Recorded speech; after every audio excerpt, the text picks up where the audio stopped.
Beberapa pekan yang lalu sempat viral penampakan sebutir pocong yang melompat-lompat di gerbang tol. Video tersebut dibagikan oleh salah satu konten kreator, Ewing HD, melalui akun TikToknya. Sosok pocong merupakan hantu yang cukup laris diperankan oleh jin untuk menakut-nakuti kita orang Indonesia, termasuk saya. Lalu, apa saja hal-hal menarik untuk kita ketahui tentang hantu pocong ini? Saksikan dalam Caidah, cerita dan info tak berfaedah.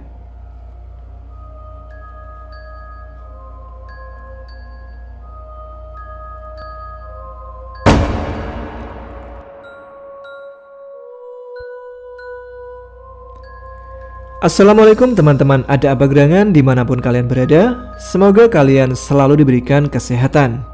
Saya Tama, kali ini dalam segmen Caidah, cerita dan informasi tak berfaedah. Segmen untuk kalian yang ingin buang-buang waktu dan ingin menambah wawasan yang tidak begitu perlu untuk menjalani kehidupan. Kali ini saya akan mengungkap hal-hal yang berkaitan dengan hantu pocong.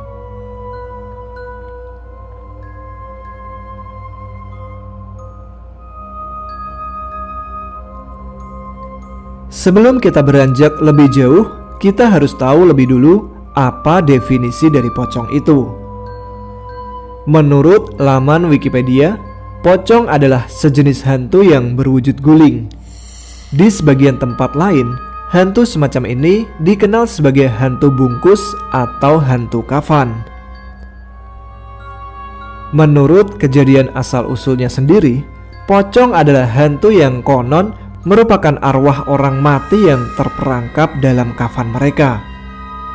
Yang paling terkenal tentang mitos pocong adalah jika jenazah yang akan dikuburkan tidak dilepaskan tali yang mengikat kain kafannya, maka arwahnya akan berkeliling meneror orang-orang untuk mengingatkan agar melepas tali pocongnya. Penampakan pocong berawal dari asap yang muncul tepat di tengah-tengah pusar kuburannya. Lalu, asap itu akan menjadi makhluk kecil yang lompat-lompat dari tengah kuburannya ke arah kakinya. Kemudian, dia melompat lagi ke arah kepalanya. Kali ini, menjadi makhluk yang sedang seperti bayi besarnya.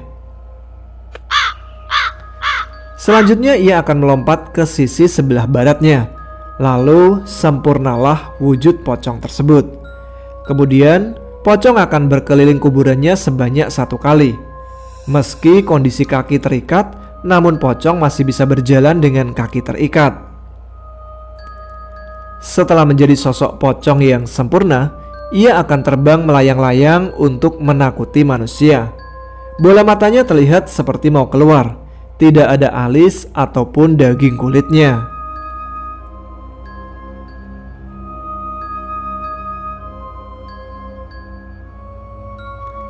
Lalu, bagaimana dengan penampakan pocong di hutan atau di gunung yang banyak diceritakan di cerita-cerita pendakian mistis? Pocong siapa mereka? Apakah ada yang dipocong lalu dikuburkan di tengah hutan? Ataukah ini kesalahan jin yang ngawur karena muncul di tempat yang tidak tepat?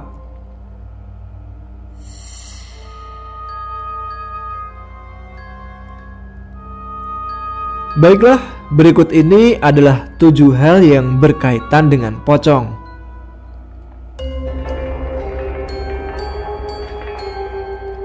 Hal pertama tentang pocong adalah baunya yang begitu busuk.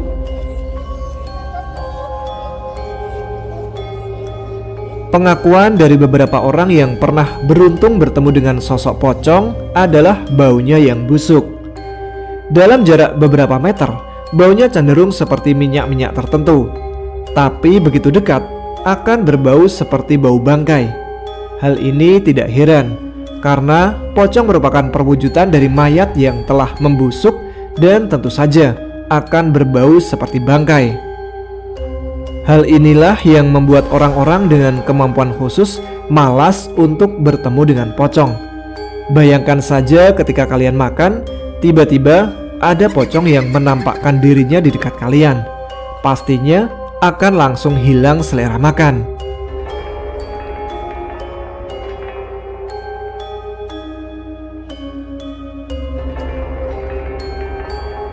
Hal kedua tentang pocong adalah dia tidak melompat.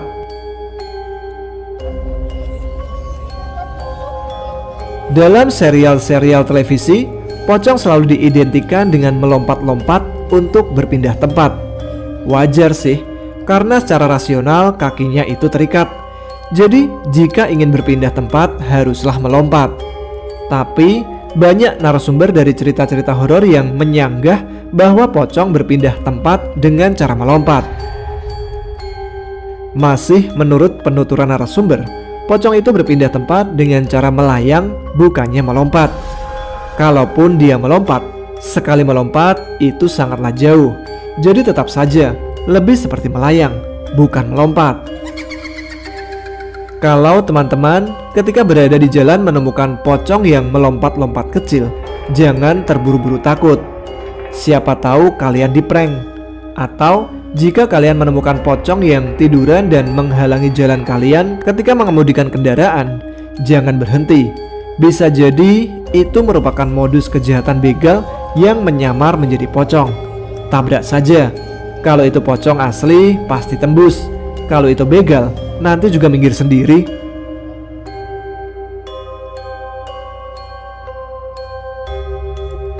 Hal ketiga tentang pocong adalah adanya pocong yang berwarna merah.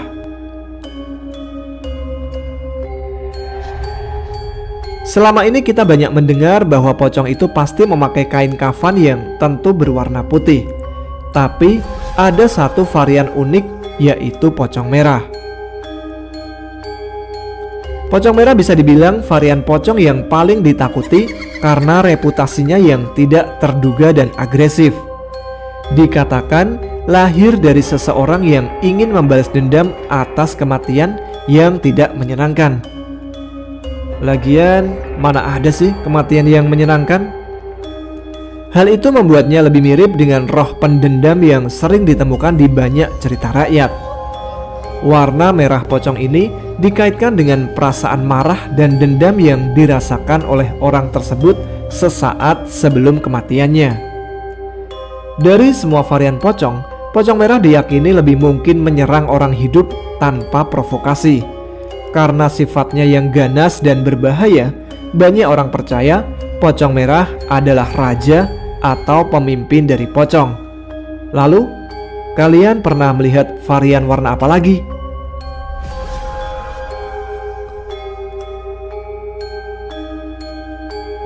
Hal keempat yang berkaitan dengan pocong adalah ludahnya yang berbahaya.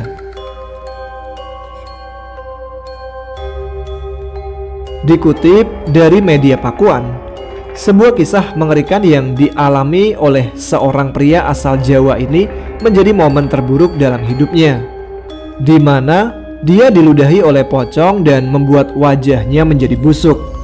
Selain itu, keluar bau tidak sedap dari luka busuknya bagaikan bau bangkai. Konon, luka busuk akibat diludahi pocong tidak dapat disembuhkan kecuali dengan ludah pocong itu sendiri. Kejadian itu berawal ketika pria asal Jawa ini sedang memancing ikan di sebuah sungai yang ada di dalam hutan. Sebut saja pria itu adalah Tono.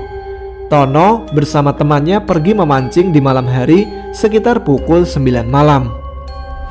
Jarak hutan dari rumah sekitar 1 km. Mereka menempuhnya dengan berjalan kaki. Saat sudah sampai di tempat tujuan, mereka segera mengeluarkan umpan ikan dan dipasangkan di kail masing-masing. Lama mereka menunggu di pinggiran sungai, tidak ada satupun ikan yang tersangkut di kailnya.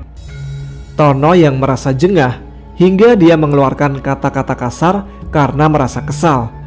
Tidak ada ikan yang dia dapat. Konon, berkata kasar di dalam hutan itu dilarang. Jika melanggarnya, maka akan terjadi kejadian yang tidak diinginkan.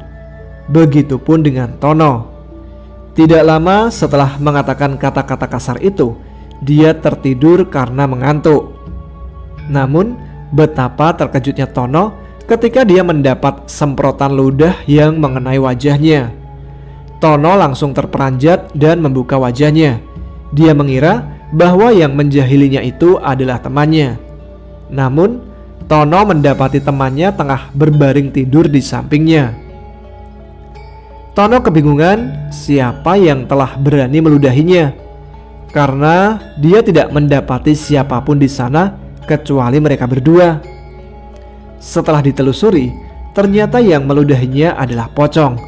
Lalu wajah Tono yang diludahi pocong itu lama-lama menjadi busuk dan mengeluarkan bau tidak sedap.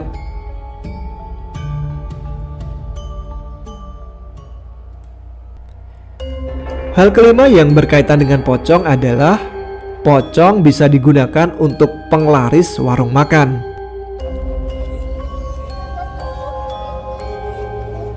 Om Hao dari Kisah Tanah Jawa mengungkap sosok jin penglaris makanan yang biasa dimiliki para pemilik usaha kuliner. Sosok jin penglaris makanan yang diungkap Om Hao Kisah Tanah Jawa beraneka jenis. Salah satunya adalah pocong. Sosok pocong akan meneteskan liurnya yang berwarna hijau kental dan berbau busuk ke dalam makanan yang akan diberikan kepada pelanggan. Konon, makanan tersebut akan terasa lebih enak dan membuat pelanggan kembali lagi untuk membeli. Jadi, jangan lupa berdoa dulu ya sebelum makan.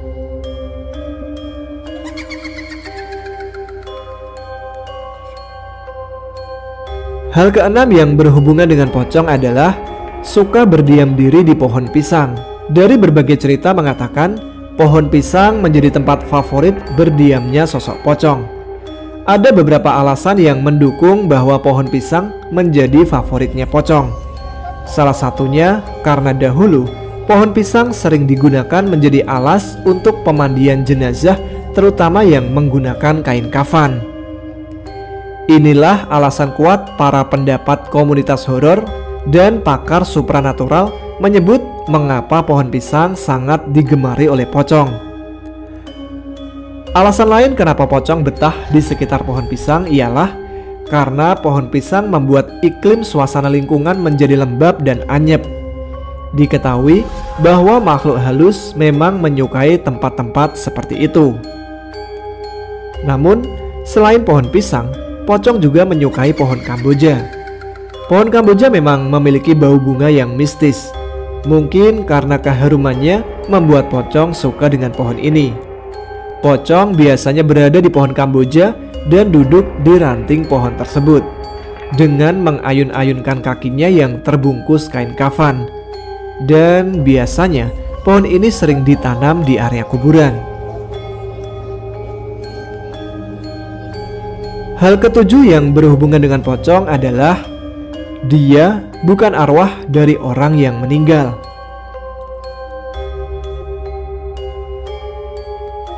Mitos pocong yang berkembang di masyarakat disebutkan bahwa pocong adalah arwah dari orang meninggal yang masih penasaran atau masih memiliki sangkutan terhadap dunia. Namun sebenarnya pocong merupakan perwujudan dari bangsa jin kafir yang ingin memanfaatkan momen terjadinya suatu petaka.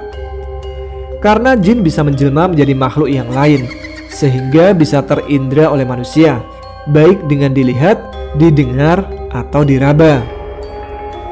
Ada beberapa pendapat tentang keberadaan ruh setelah meninggal hingga hari kiamat. Dari sekian banyak pendapat yang ada, tidak ada satupun yang menerangkan bahwa ada ruh yang gentayangan, seperti yang diyakini saat ini oleh kalangan masyarakat bahwa arwah seseorang bisa gentayangan. Padahal tidaklah demikian, dan itu semua hanyalah tipu daya jin yang menyesatkan. Ruh orang-orang beriman berada di alam barzah yang luas, yang di dalamnya ada ketentraman dan rezeki serta kenikmatan.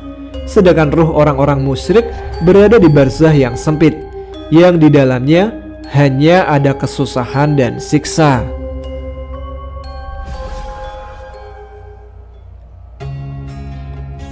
Demikianlah sekelumit hal yang berhubungan dengan hantu pocong. Tentu masih ada banyak hal lagi yang tidak masuk dalam rangkuman kali ini. Bagi teman-teman yang dapat melengkapinya, silahkan tambahkan di kolom komentar ya.